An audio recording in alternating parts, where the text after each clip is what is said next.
গাছের গোড়া থেকে মাটি সব উঠিয়ে ফেলতেছি। সবজি পচানো মাটি দিয়ে এই জায়গাগুলো ভরে দেব, তাহলে গাছ এখন ফুল আসার সময় হয়ে গেছে। লেবু গাছে অনেক ফুল চলেও আসছে আমার, গাছে ফুল আসছে, অনেক ফুল আসছে আমার। এখন মাটিটা পাল্টিয়ে দিলে আরো গাছের জন্য ভালো হবে।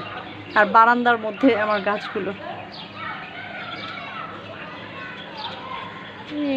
আর একটু মাটি উঠাবো, আর খুব বেশি মাটি উঠাবো না, আর অল্প কিছু মাটি উঠাবো।